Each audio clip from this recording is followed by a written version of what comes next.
So this is the whole project. So the Museum of African Liberation is actually a project under the Institute of African Knowledge, which is more like a think tank organization.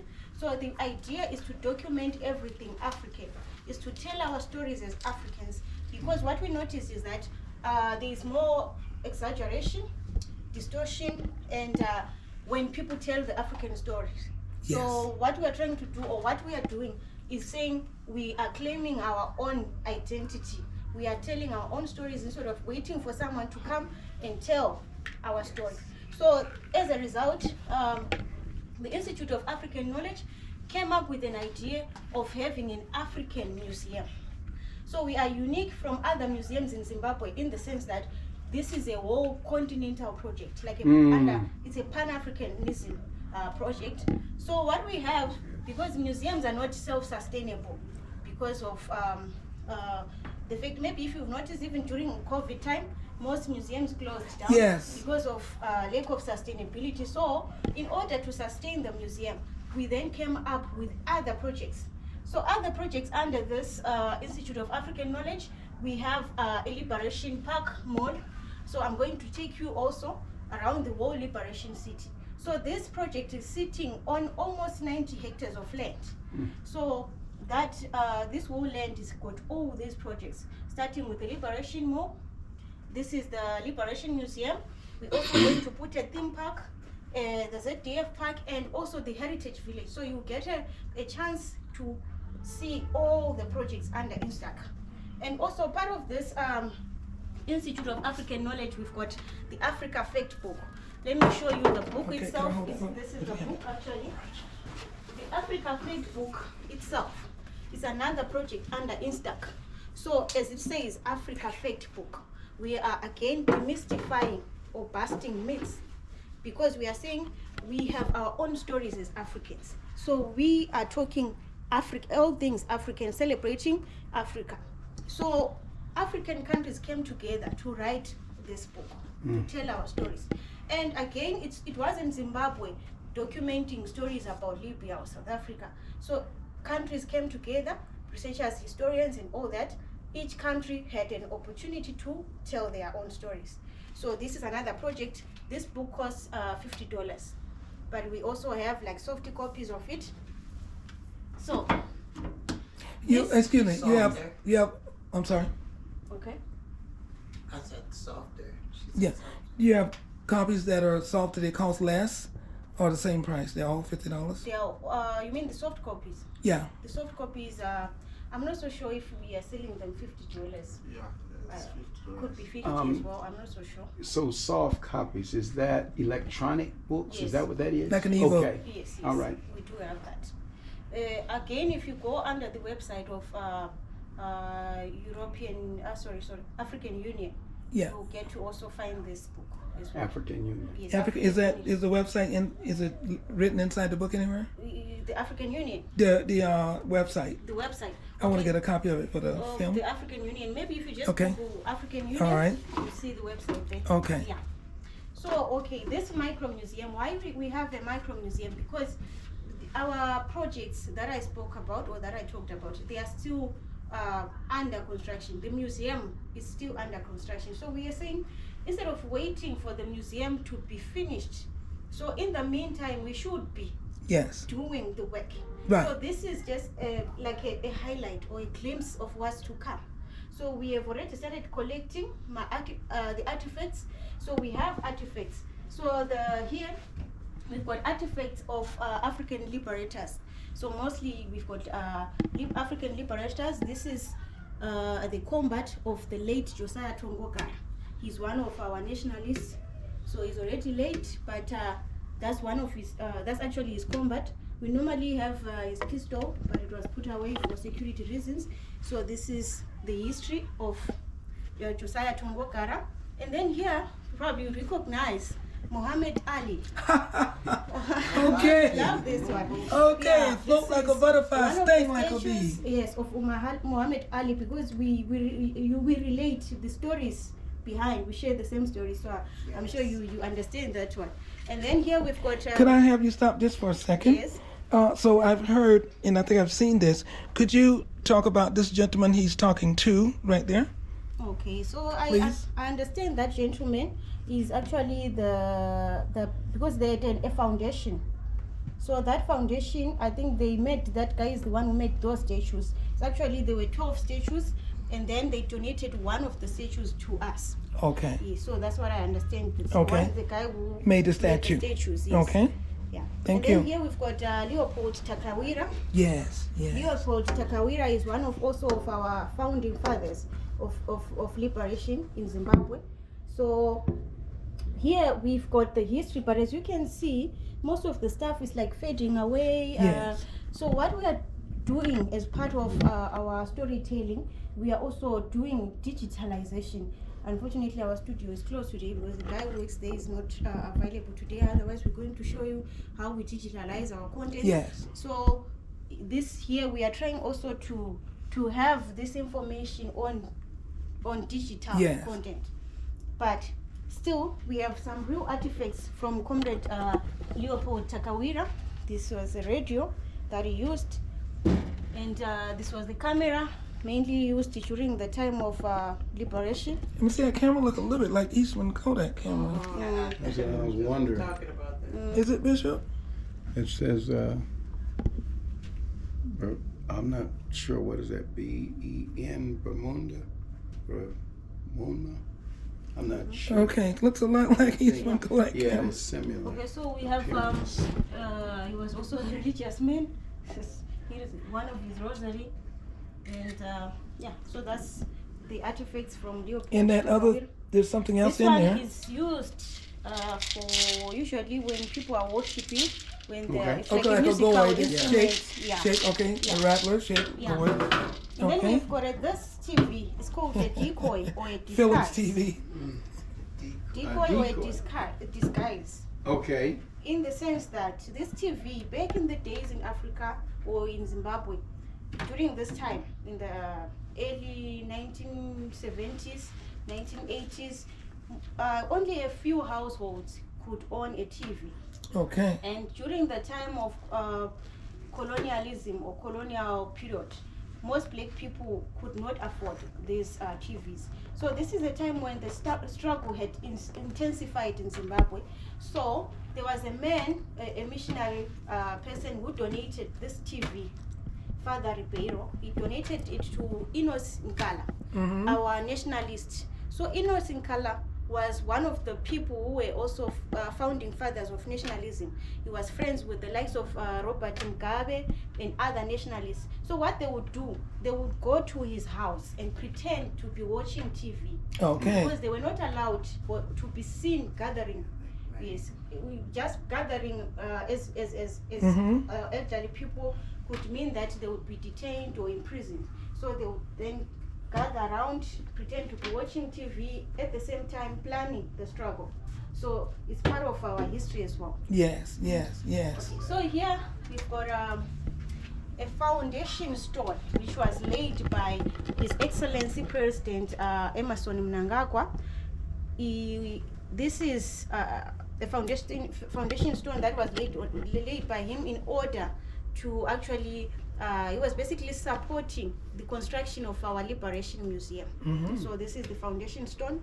And here we've got a history of one interesting figure. We normally call him or refer him to as Father Zimbabwe, the late Dr. Joshua Nkomo.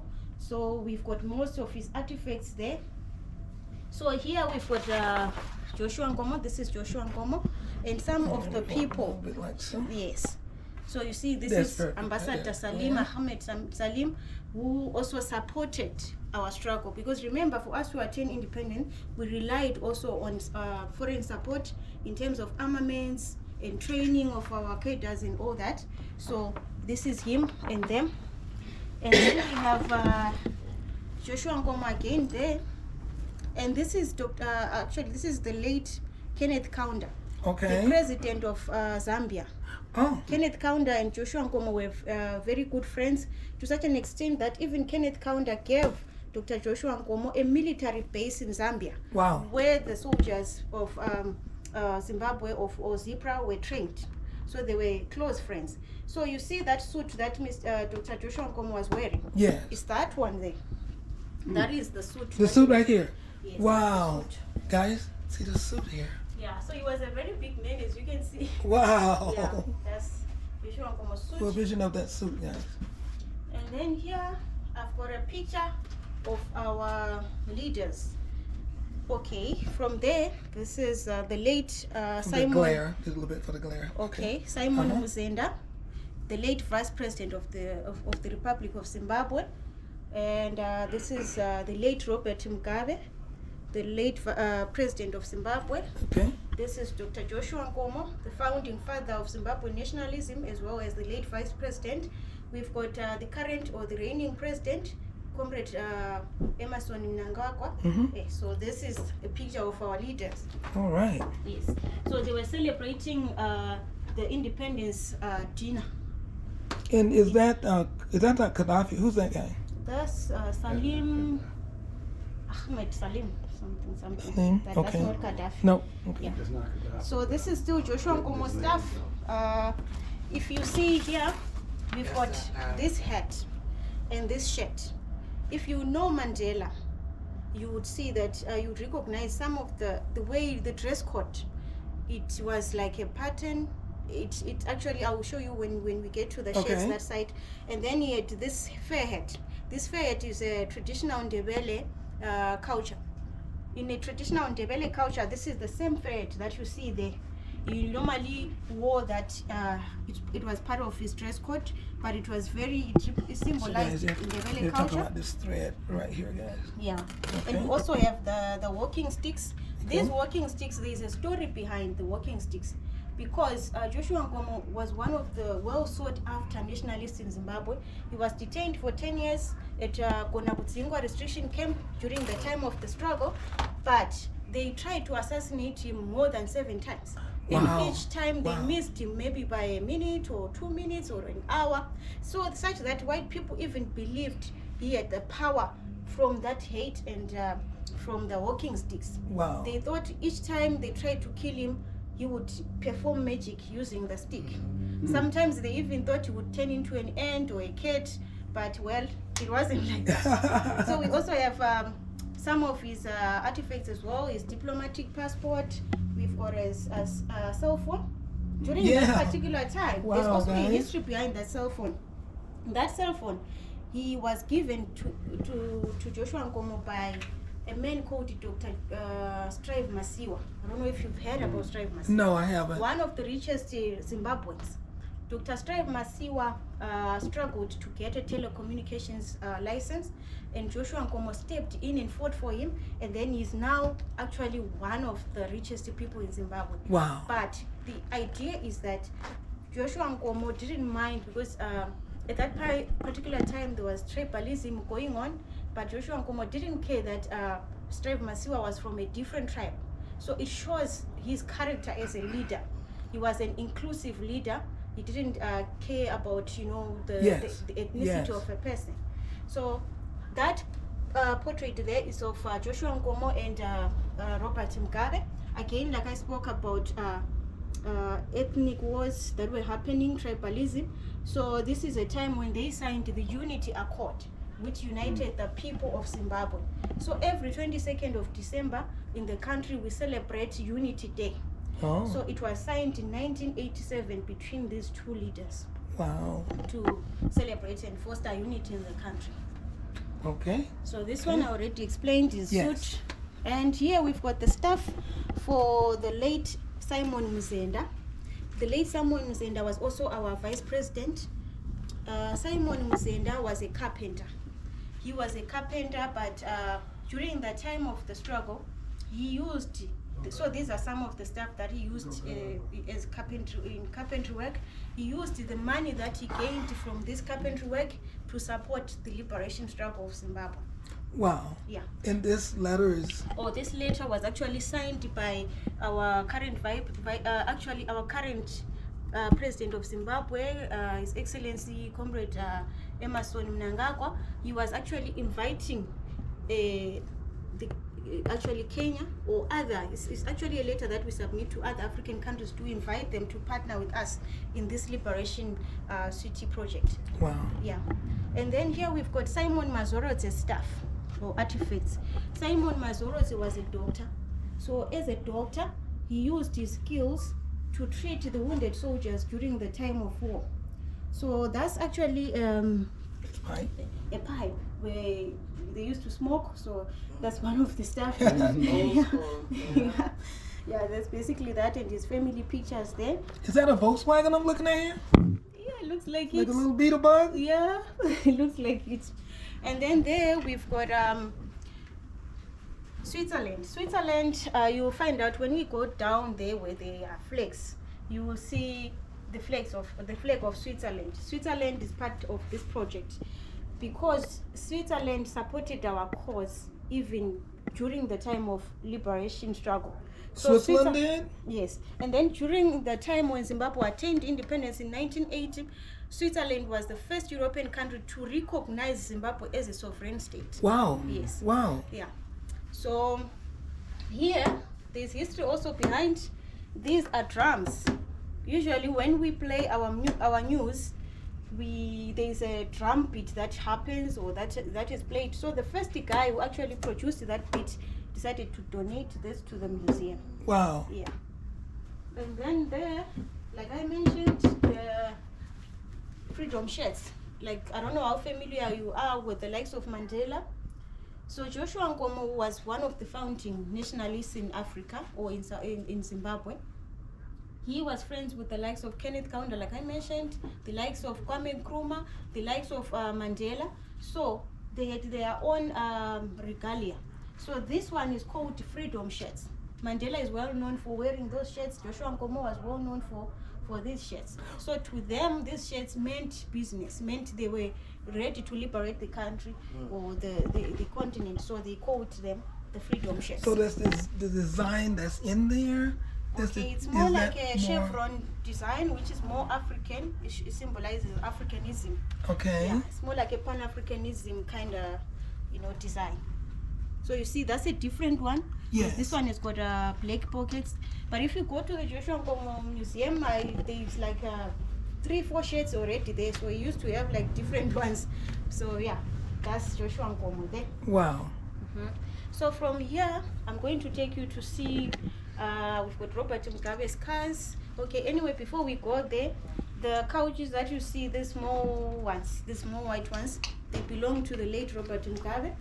They were donated by his family. We've got a collection of other artifacts from his family. On the other side, we'll just pass by and see them as we go out. So I don't know if you've got any questions before we move. You've done a thorough job for us, I can tell, with the studying that I've done, but go ahead, Bishop. I was wondering about those plates back there, the metal plates. What's the significance of those? Okay, the metal plates, these ones, these ones are some of the, what we call them, souvenirs. Oh, okay. Some of the souvenirs that were given to Joshua Nkomo because of his work, basically his nationalism work. Okay. So this is just part of it because there's a whole museum dedicated to him in his hometown, Bulawayo. So these are just part and parcel of the artifacts that were donated by the Joshua Nkomo Museum. All right. But these are just some souvenirs that Okay. were given to him. Like this one is from the Republic of Iran, and this one is from Malaysia, and that one is from Some of the different nations. Yes, different nations that recognized him as one of the founding fathers, because he's actually nicknamed Father Zimbabwe. And then that kente cloth, maybe you recognize it. It's a royal cloth of Ghana. Yes. So, Yes. Joshua Nkomo, like I mentioned, he was friends with Kwame Nkrumah. Kwame Nkrumah is the first black president of Ghana. So when Ghana attained independence, Joshua Nkomo was one of the people that were invited in the inauguration party. So he was gifted that kente cloth. Again, at the Museum of Joshua Nkomo, you will find the one of the clothes. So he kept them dearly because that's a royal cloth. Yes. Also a story behind. And also whenever Kwame Nkrumah was doing or attending or negotiating for peace he was always dressed in an African attire, mainly the kente. Yes. So it was actually nicknamed the fighting wife of Kwame Nkrumah, the Kente Wow. cloth. Wow. So that's the story behind that. All right. Then I All right. wondered about that cane. Does that come out? I know some had like a spear in them Not in the really. cane. Not, It's not, just, not the one with the duck head. It's just on it? one of the collection of his, actually his walking sticks. We call it a walking stick. Like I said, this is when white people actually believed these magic sticks. power. They power like the Moses stick, you know. Yeah. But otherwise, That's what I thought about besides when she that, said it's not, it's not like it had some magical powers in them or anything like that. Okay, guys, thank you for joining us. We're going to move to the next step. Yeah. Make sure you stay tuned.